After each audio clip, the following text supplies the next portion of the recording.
Hi, I'm Robert Peeler, your Square Enix Community Manager. I'm here with Dan Sochan, the producer of Sleeping Dogs, and he's here to answer a few questions for us, right? I'm excited to be here. Excellent, okay. So first, the game comes out August 14th, 2012. Yes. Looking forward to it. There's a lot of other games in the open world action genre like GTA, Saints Row, Red Dead, things like that. How does Sleeping Dogs stand out among all those titles? We've really tried to focus on the core mechanics that are often sort of forgotten in open world games. So the hand-to-hand martial arts combat, the driving, the shooting, and of course the free running all throughout this unique setting, Hong Kong. And we've kind of wrapped that all up with a tight story that we really think kind of motivates and pushes the player through. How does the character progression work through combat? Is it the kind of model where you do combat in general and just over time your experience grows and then you kind of choose what ways you want to improve your combat, be that defense or overall hitting power or maybe special moves? Or does it work the other way where there's like, every time you punch someone you get punching experience, every time you kick someone you get kicking experience?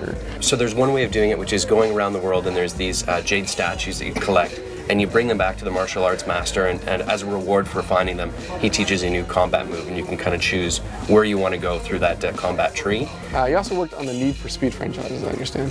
Yeah, we've got a lot of racing experience at United Front Games, and we tried to take that experience of all sorts of different racing titles and bring that, again, to an open world game where you're going to spend a lot of time in a car or in Hong Kong, in our game free running as well. So we wanted to make that a really enjoyable experience. Is that a challenge, basically building an open world action game that has like racing aspects in it, but like truly racing, building up that extra level? It's definitely a challenge. When you've got that side of gameplay, plus we wanted the on-foot sort of free running experience to be great as well. But Hong Kong as a city really lends itself to that. You've got areas that are very new and modern, but right beside it they'll have a beautiful temple.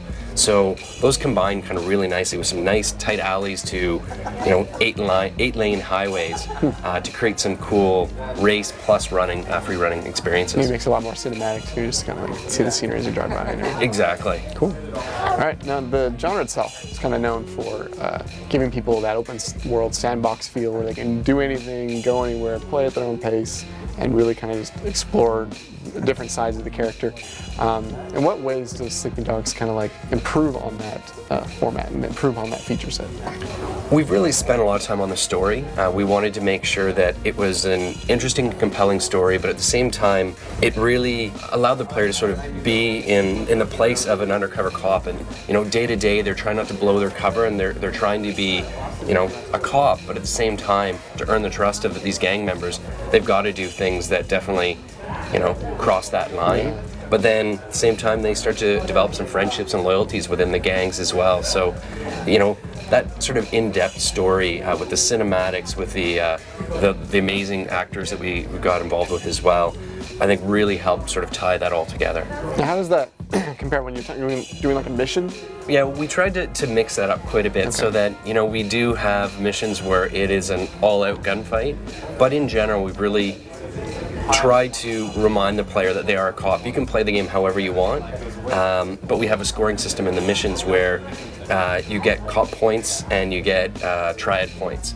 And so by going on shooting rampages and killing a lot of innocent people, you're going to lose some cop points there. If you want to do that, there's no hindrance on the player, but we do kind of reward the player as well for remembering that they're playing as an undercover cop.